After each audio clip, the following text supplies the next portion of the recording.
کوئی قدم اٹھائیں تو صحیح، کوئی بات کریں تو صحیح۔ اور یار پانی جتنا مرضی بھی میلا کچیلا ہو جائے، آگ بجھانے کے کام تو آتا ہے کہ نہیں؟ تو اثر تو چیزوں میں ہوتا ہے۔ تو چڑیا نے اپنی چونچ میں، باقی تو نہ ساتھ چلیں، تو اس نے اپنی چونچ میں پانی کے چند قطرے بھرے جتنے آ سکتے تھے، اور لا کے حضرت ابراہیم کے لیے جو آگ جلائی گئی تھی اس کے قریب چھوڑے۔ ادھر سے رب کا حکم آ گیا، آگ میرے ابراہیم پہ ٹھنڈی ہو جا۔ تو وہ چڑیا، وہ آگ ٹھنڈی ہو گئی، خدا کے حکم سے سلامتی والی ہو گئی۔ تو جا کے باقی چڑیوں سے کہنے لگی، دیکھا نا تمہیں کہتی تھی نا چلو، وہ قطرہ تو ایک ہی تھا پر حکم تو رب کا ہی آنا تھا نا۔ تمہیں کہا تھا نا چلو، اگر تم میرے ساتھ چلتی تو ہو سکتا ہے سیلاب بھی آ جاتا اور حضرت ابراہیم کے سارے دشمنوں کو بہا کے بھی لے جاتا۔ ایک تو سب سے پہلے اپنی اہمیت کو سمجھیں، آپ محسوس کریں کہ ہم مسلمان ہیں۔ مسلمان جو ہوتا ہے نا اس کے ساتھ خدائی طاقت ہوتی ہے۔ نبی پاک صلی اللہ تعالی علیہ وسلم نے فرمایا دعا مومن کا ہتھیار ہے۔ اس کے ساتھ جو خدائی طاقتیں ہیں وہ کافر مشرک کے ساتھ نہیں۔ جب تک یہ سمجھ نہ لیتا کہ اللہ تعالیٰ کی طاقتیں، اس کا فضل میرے ساتھ ہے۔ دیکھیں احد کے میدان میں جب ابو سفیان پکارے، ابھی کلمہ نہیں پڑھتے تھے، وہ پکارے، انہوں نے کہا کہ کدھر ہیں فلاں بن فلاں، فلاں بن فلاں کدھر ہیں، دیکھو تمہارے کتنے لوگ ہم نے شہید کر دیے۔ تو حضور نے صحابہ سے کہا اسے کہو کہ تم تو کسی مولا کو مانتے نہیں اور ہم کوئی لوارث تو نہیں، ہمارا تو رب رسول ہے۔ ان سے کہو ہمارے جو چلے گئے وہ شہید ہیں، جو بچ گئے وہ غازی ہیں۔ تو پہلے تو مسلمان یہ پہچانے، اور جب پہچان لے اچھے طریقے سے کہ میں مومن ہوں۔ دیکھیں نا، ہم نے ساری زندگی جٹ بن کے، بٹ بن کے، رائی بن کے گزار دی۔ کچھ چاہیے نا کہ زندگی کی کچھ 4 سال مسلمان بن کے بھی گزارے۔ اقبال کہنے لگے یوں تو سید بھی ہو، مرزا بھی ہو، افغان بھی ہو۔ دل کبھی کرتا ہے کہ اقبال سے پوچھوں، آپ نے سب سے پہلے سید کا ہی نام لے دیا ہے۔ یوں تو سید بھی ہو، مرزا بھی ہو، افغان بھی ہو، اور تم سبھی کچھ ہو، بتاؤ کہ مسلمان بھی ہو۔ نعرہ تکبیر، نعرہ رسالت، نعرہ حیدری۔ تو سب سے پہلی بات تو یہ کہ مسلمان کو سمجھنا۔ دوسری بات یہ کہ جب وہ سمجھ لینا کہ میں ایک مومن ہوں، جس طرح باپ ہونے کی حیثیت سے کوئی ذمہ داریاں ہیں، استاد ہونے کی حیثیت سے کوئی ذمہ داریاں ہیں، ہماری کسی جماعت کا مقتدا ہونے کی حیثیت سے ذمہ، اس طرح بحیثیت مومن بھی ہماری کچھ ڈیوٹیاں ہیں۔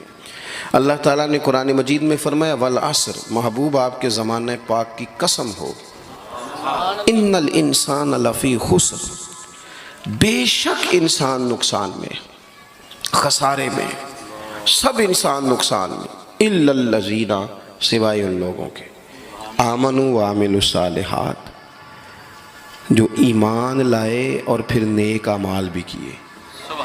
نرا ایمان نہیں، آپ جہاں بھی قرآن مجید دیکھیں گے نا، اگرچہ بچائے گا نرا ایمان ہی بندے کو، لیکن یہ جو اعمال صالح ہے نا، یہ ایمان ہی کا ثمرہ ہے، یہ اس کا نتیجہ ہے، یہ اسی کی شاخیں۔ بندہ مسلمان ہو تو اس کے کام بھی تو مسلمانوں والے ہو نا، مومن ہو تو اس کا رویہ بھی مومنوں والا ہو۔ ایسا تو نہیں ہے نا کہ آپ زبردستی منوائیں گے اور کوئی کام نہ کرے وہ مومنوں والا، لیکن وہ کہے کہ میں تمہیں منوا کے چھوڑوں گا۔ فرمایا ایک تو ایمان لائے، اور مضبوط ایمان، تگڑا ایمان، اور پھر وہ اعمال صالحہ کرے، اس کے کردار سے، گفتار سے، اٹھنے سے، بولنے سے، بات کرنے سے، لین دین کرنے سے، معاملات کرنے سے، تجارت کرنے سے اسلام چھلکے، اس کا لب و لہجہ مسلمان ہو۔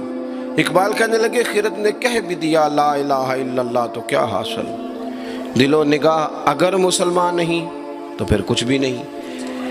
یعنی اس کے اعمال بھی ہوں اسی طرح کے، اس کا رویہ بھی ہو مسلمانوں جیسا۔ حضرت باعزید بستامی کا زمانہ تھا، تو ایک مسلمان ایک یہودی کا دوست تھا، اکٹھے اٹھتے بیٹھتے تھے، گپ شپ ہوتی تھی، آنا جانا تھا۔ تو وہ مسلمان اس یہودی سے کہنے لگا تیرا میرا یارانہ بڑا پرانا ہے، تو مسلمان کیوں نہیں ہو جاتا؟ تو اس کا دوست تھا، بے تکلف تھا، سجن تھا، وہ کہنے لگا یار میں نے دیکھے ہیں 2 اسلام،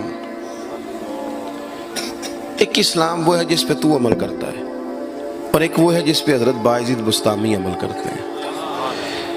تو میرے ساتھ ہر جگہ چلا جاتا ہے، جہاں تمہارے دین نے منع کیا وہاں بھی چلا جاتا ہے۔ تو ایک تو ہے تیرے والا اسلام، جس طرح کی بولی میری اسی طرح کی تیری، جس طرح کا آنا بہنا اٹھنا بیٹھنا کھانا پینا میرا اسی طرح کا تیرا۔ تو اگر تم کہہ رہا ہے تیرے والا اسلام قبول کروں تو اس میں تو صرف ایک کلمے کا فرق ہے معاذ اللہ، باقی تو سب وہی ہے۔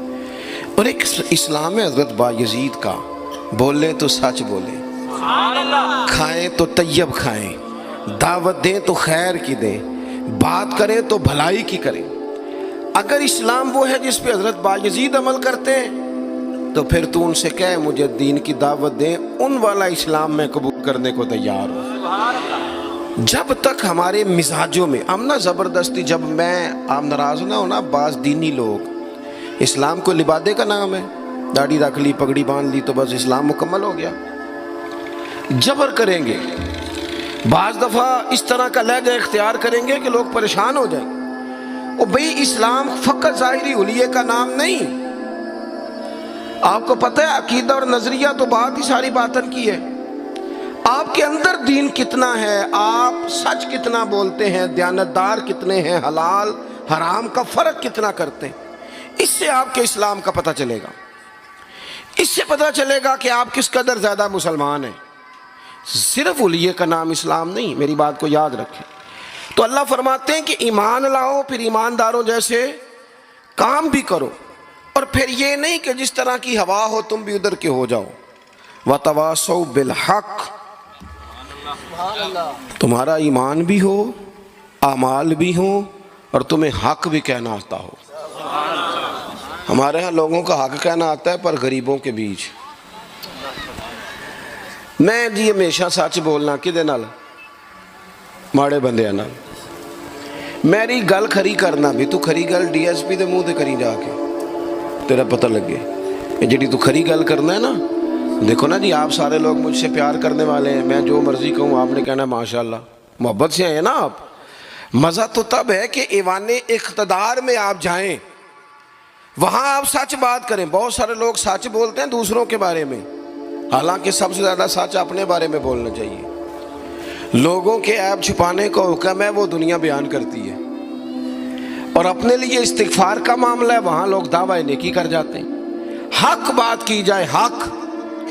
اور یہ بات یاد رکھ لیں، جب آپ حق کے دائی ہیں پھر آپ کہیں میں سکون تلاش کروں، رات کو آرام سے سوؤں، دن کو موج سے کھاؤں، یہ ہو نہیں سکتا۔ حق کا رستہ بہرحال اس میں سپیڈ بریکر بھی آتے ہیں، اس میں کانٹے بھی آتے ہیں، اس میں تکلیفیں بھی۔ حضرت جنید بغدادی نے ایک بندے کا جنازہ پڑھا تو لوگ کہنے لگے جی سارے ہی انہوں چنگا آندے رہے، بندہ ہی کمال تھا، کسے کو شکوہ ہی نہیں، سب ہی اچھا کہتے۔ حضرت جنید بغدادی فرمانے لگے اوہو غلطی ہو گئی، منافق کا جنازہ پڑھ لیا، یہ تو جس کے منہ پہ جاتا تھا اسی کا ہو جاتا تھا۔ آپ فرمانے لگے اگر سچی بات کرتا تو کچھ نہ کچھ مخالف بھی ہوتے، اس لیے کہ ہر بندے کا